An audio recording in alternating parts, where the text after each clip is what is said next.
विधायक रानी जी जो है कई मुस्लिम कार्यक्रमों में जाते हैं जी।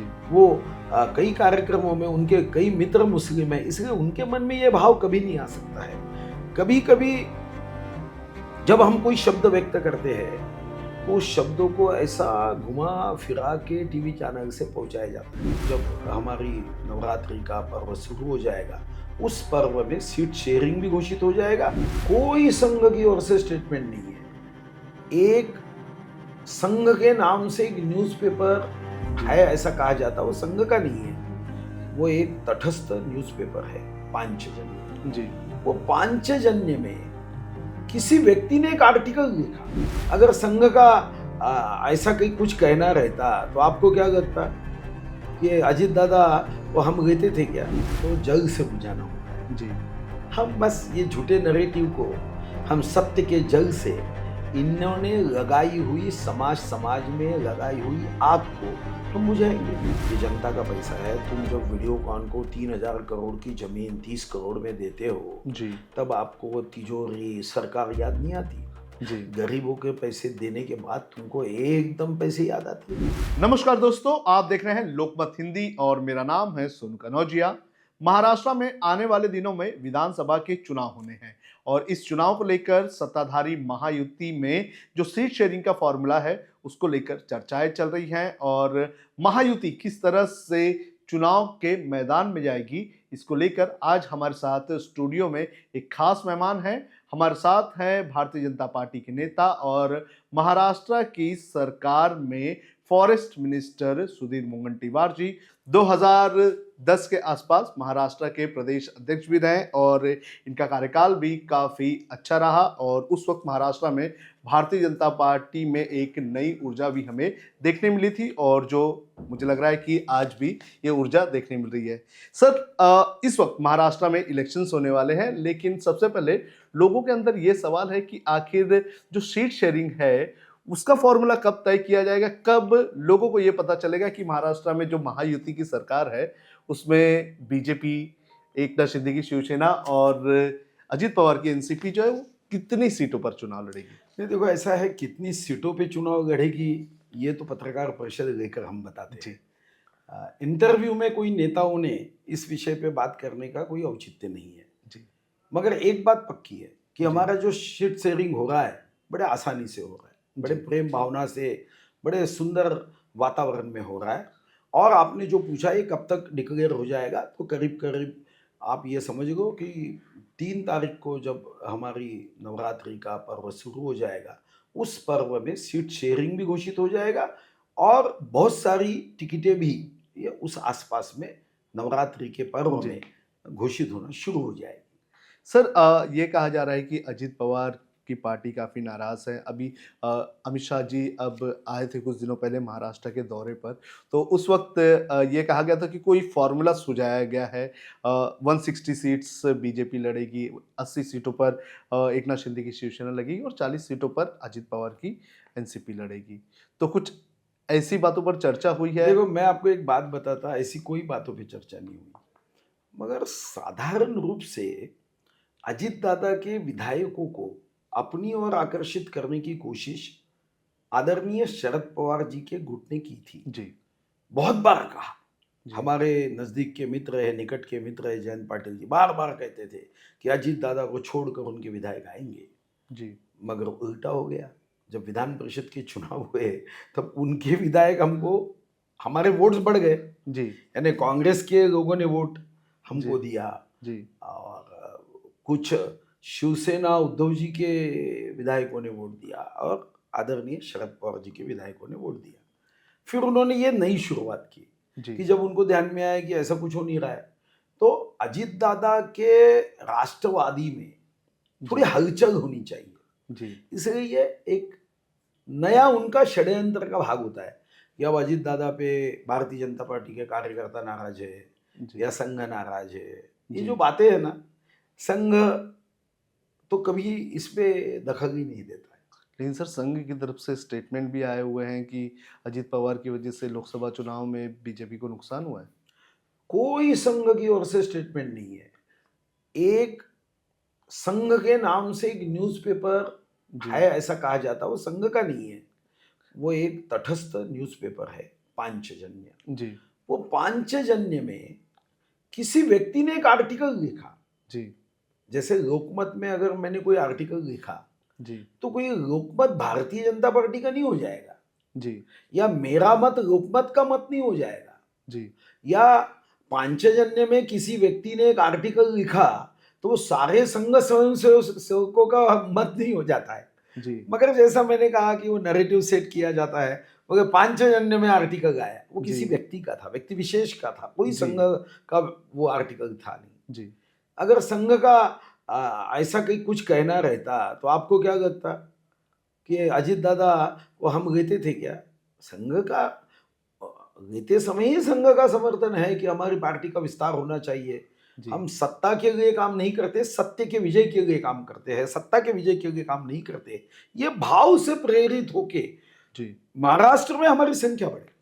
लेकिन ये मतलब आप साफ कह रहे हैं कि आरएसएस किसी भी तरह से अजित पवार की पार्टी से नाराज नहीं है। अजित पवार की पार्टी को साथ में लेना ये भाजपा का एक गलत फैसला था, ऐसा आरएसएस आज भी जरा भी नहीं मानता है। नहीं, भाजपा भी नहीं मानती, आरएसएस भी नहीं मानती। जी ये सिर्फ जैसा मैंने कहा नैरेटिव सेट करने के लिए, या उनके अजित दादा के विधायकों में ऐसा कि हम तो असुरक्षित है, जी ये असुरक्षितता का भाव भाव वहाँ पे निर्माण हो, जी इसलिए ऐसी बातें कही जाती है। अजित दादा कैबिनेट में बैठते हैं, निर्णय करते हैं, सीएम डीसीएम के साथ कई कार्यक्रमों में जाते हैं, सुंदर भाषण देते हैं, तो मुझे लगता है कि ऐसा कुछ भी नहीं है। जी मगर ऐसी बातें प्रचारित प्रसारित करते हुए उनके गुट को थोड़ा सा हिलाने की कोशिश। हिलाने की कोशिश है।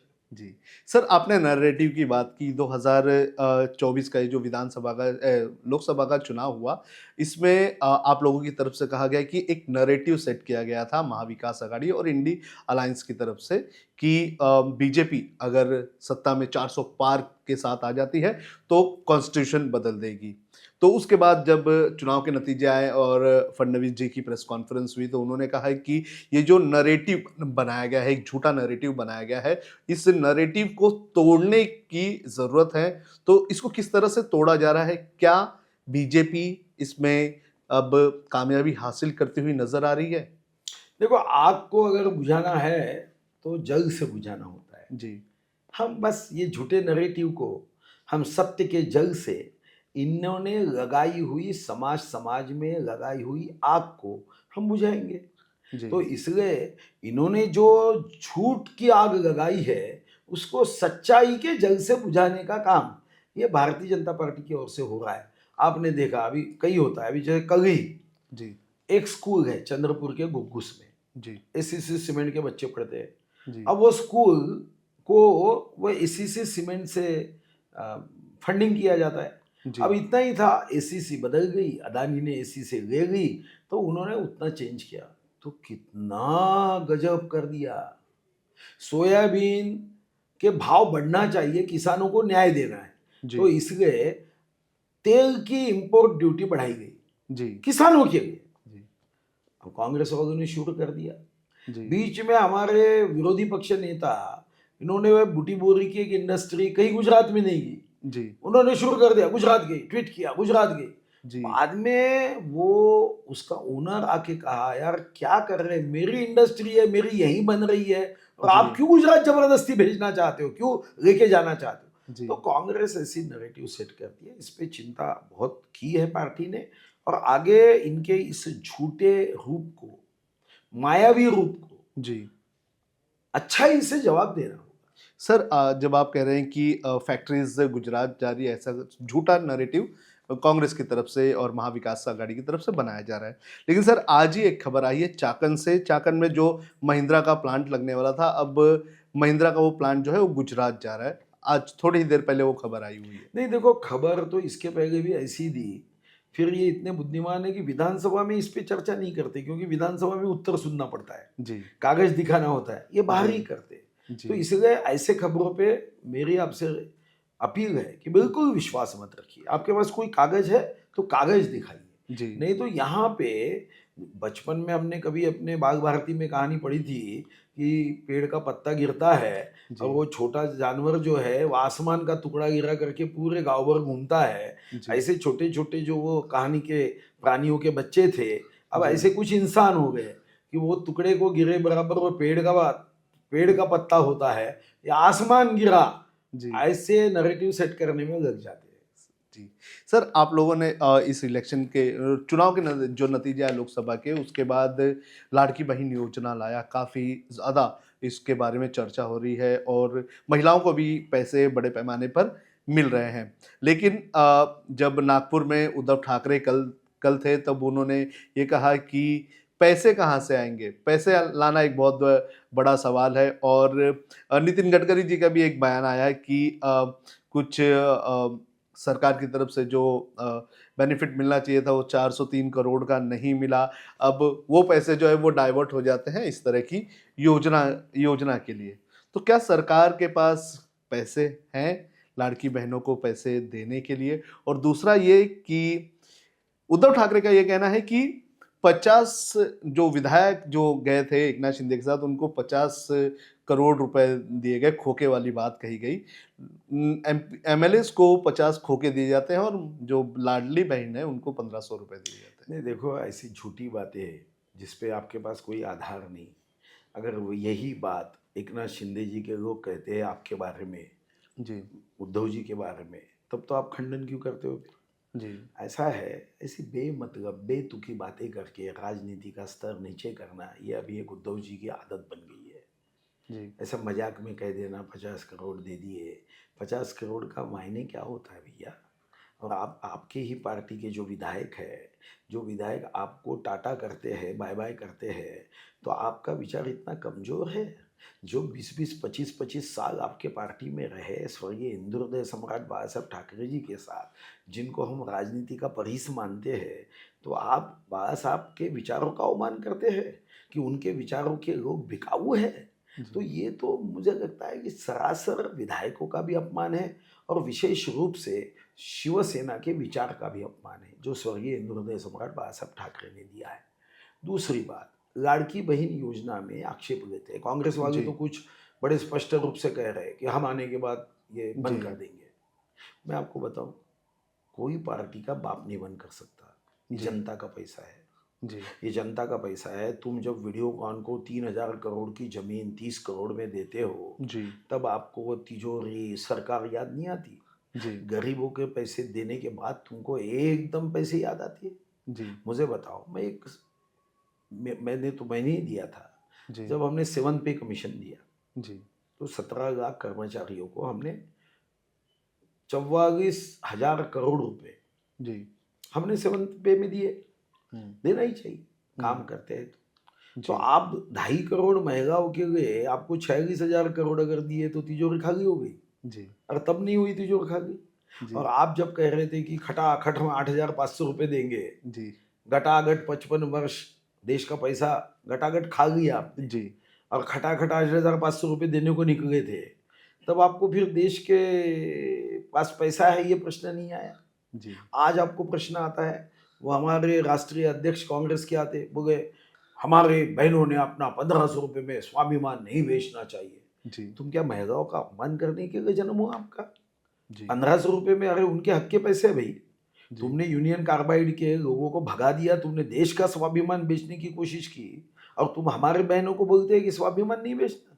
जी ये जो बातें हैं, मुझे लगता है कि कांग्रेस को समझ में नहीं आ रहा है कि अब ये 1,500 रुपये देने के बाद वो जो सत्ता में अहंकार में मस्त हो गए थे, उनको लगा लोकसभा चुनाव के बाद में तो वो खाते वाटप करना शुरू कर दिए थे। उनके पास 8-8 गृह मंत्री बन गए जी थे, 4-4 फाइनेंस मिनिस्टर हो गए थे, 11 जी ई मुख्यमंत्री हो गए थे, इच्छुक मुख्यमंत्री। जी तो अब उनको ये योजना आने के बाद तकलीफ हो रही है। वो क्या होगा? और क्या होगा? गरीबों को पैसा देने से तकलीफ होती है क्या? जी तुमको तो बहुत तकलीफ हो रही गरीबों को पैसा देने के बाद। जी तो मुझे ऐसा लगता है, ऐसा नहीं है। कोई नहीं, मैं अर्थमंत्री था, जी और सिर्फ अर्थमंत्री नहीं था, देश के स्वाधीनता के बाद मैं अकेला अर्थमंत्री हूँ जिसको बेस्ट फाइनेंस मिनिस्टर करके मेरा सत्कार माननीय स्वर्गीय अरुण जेटली जी ने इंडिया टुडे आज तक से किया जी था। इसलिए क्योंकि मैंने 11,975 करोड़ रेवेन्यू सरप्लस हुआ था मेरा बजट। जी 1975। तो महाराष्ट्र शक्तिशाली है। हमारे पास सबसे बड़ी संपत्ति क्या है पता है? जी हमारे पास सबसे बड़ी संपत्ति है छत्रपति शिवाजी महाराज का नाम। जी और इसलिए गरीबों को पैसा देने के बाद ऐसी बेतुकी बातें करना, क्या होगा क्या होगा? तुम में दम नहीं है, हम में दम है। हम महाराष्ट्र को हमेशा आगे बढ़ाएंगे।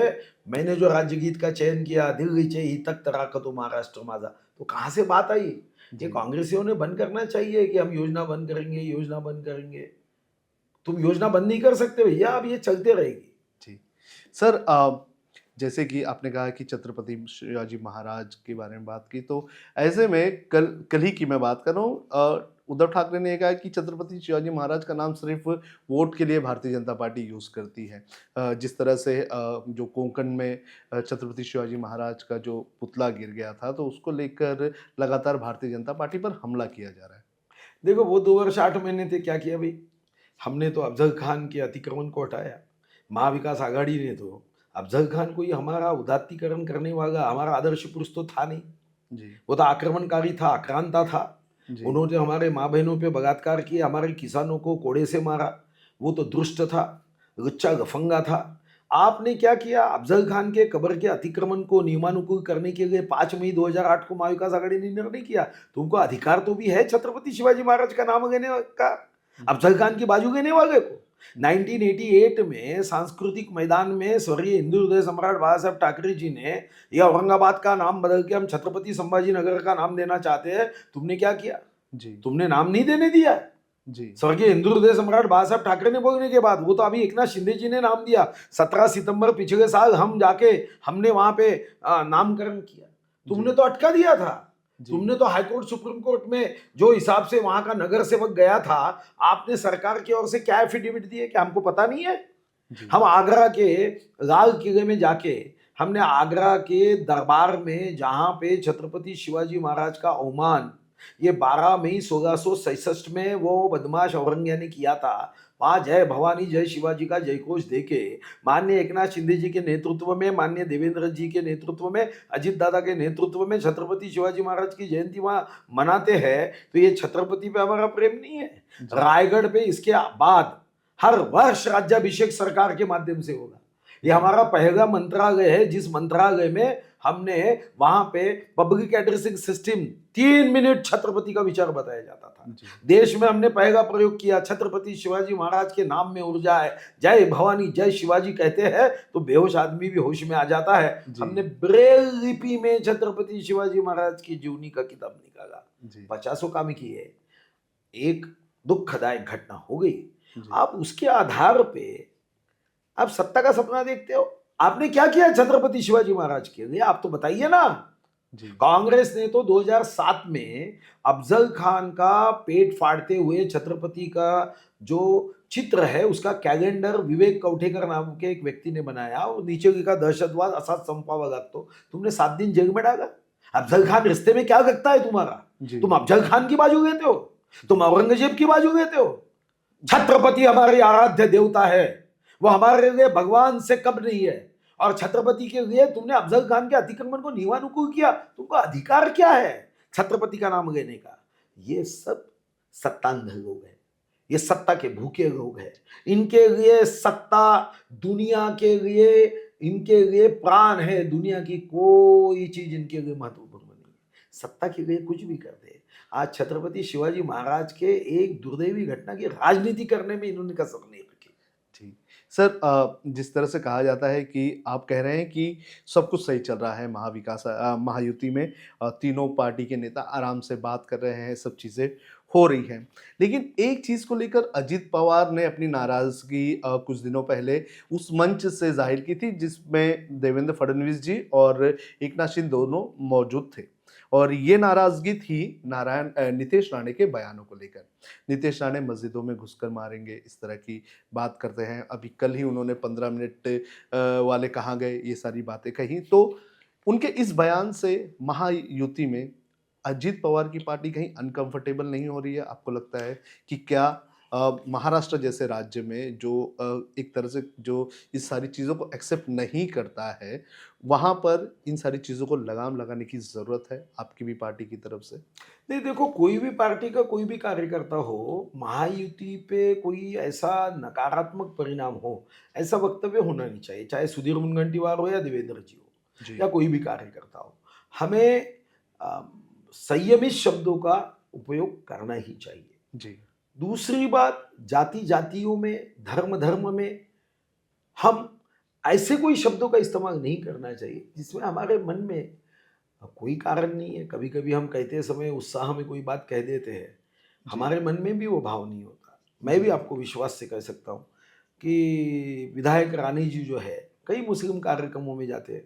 जी, वो कई कार्यक्रमों में उनके कई मित्र मुस्लिम हैं, इसलिए उनके मन में ये भाव कभी नहीं आ सकता है। कभी कभी जब हम कोई शब्द व्यक्त करते हैं तो उस शब्दों को ऐसा घुमा फिरा के टीवी चैनल से पहुंचाया जाता है। जैसे मेरी एक आदत है, मैं क्या करता जी, हूँ, किसी ने कुछ कहा तो मैं फ़ोन करके पूछ लेता हूँ, ना कि टीवी चैनल में क्या आया दिख ये सुनकर। क्योंकि बहुत बार मैं खुद इसका भुक्तभोगी हूँ। जी, मेरे लोकसभा चुनाव में आनी-बानी में जो घटनाएँ हुई, जो न्यूज़पेपर में छपी थी, वो मैंने कही, तो मेरे को ही पकड़-पकड़ के मेरे पे टीका की। तो जी, मुझे लगता है कि कभी-कभी आपके शब्दों का इंटरप्रिटेशन जो है, जी, वो एक सोच होती है, इंटरप्रिटेशन दूसरा होता है। तो आमने-सामने बात होना ये अच्छा होता है।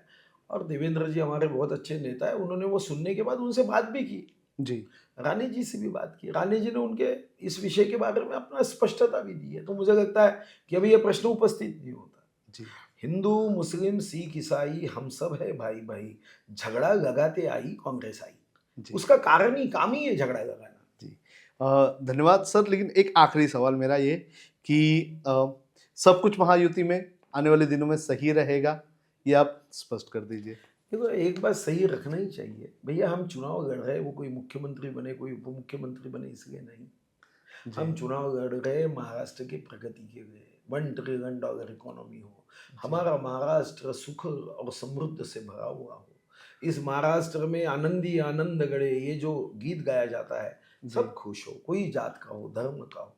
उसके मन में यही भाव होना चाहिए कि मैं छत्रपति शिवाजी महाराज का जो वाक्य है, "रयते च राज्य", जी, उस राज्य में मैं रहता हूँ। जी, और इसीलिए हमारे में छोटी-मोटी बातों से अनबन नहीं होगा। जी, और माननीय मुख्यमंत्री एकनाथ शिंदे जी, माननीय देवेंद्र जी, अजित दादा, ये तीनों में मैं आपको सही बताता हूँ, बहुत जी, प्यार है। जी, ठीक है, हम 2 भाई भी हैं, तो कभी-कभी एक विषय पे आपका एक मत हो सकता है, मेरा एक मत हो सकता है। जी, शायद आप कह सकते हैं कि सैमसंग कंपनी का मोबाइल अच्छा है, मैं कह सकता हूँ आईफ़ोन का अच्छा है, तो जी, शायद हो सकता है अपनी, इसका अर्थ ऐसा नहीं है कि जी, हमारे दोनों भाइयों में कोई दरार गिरी। वो जी, तो विचार है, विचारों के बाद हम एकमत होते हैं। तो कभी-कभी कोई बात आ जाती है, वो बात आने से बहुत लोग ये कयास लगाते हैं कि बस अब कुछ तो भी हो गया, कुछ नहीं होने वाला। तीनों पार्टियों के तीनों नेता, ये अमित भाई को, मोदी जी को बहुत चाहते हैं, जी, देश को चाहते हैं, महाराष्ट्र के प्रगति को चाहते हैं। हम फिर सरकार में आएंगे। जी, 26 नवंबर को जी, संविधान समर्पित किया गया था। जी। बस उसके पहले या उस दिन फिर से महायुति की सरकार शपथ लेगी। जी। धन्यवाद सुधीर जी इस पूरी बातचीत के लिए। तो हमारे साथ थे सुधीर मुंगंटीवार जी, जिन्होंने महाराष्ट्र के आगामी विधानसभा चुनाव को लेकर अपनी सारी बातें रखी, पार्टी में क्या चल रहा है ये सारी बातें की और किस तरह से आने वाले चुनाव में भारतीय जनता पार्टी लोगों के पास वोट लेने जाएगी और किस तरह से उन्हें कॉन्फिडेंस है कि जब महाराष्ट्र के चुनाव के नतीजे आएंगे तो एक बार फिर से सरकार महायुति की ही बनेगी। आपका इस पूरे मामले पर क्या कहना है? आप हमें कमेंट करके ज़रूर बताएं। धन्यवाद। नमस्कार।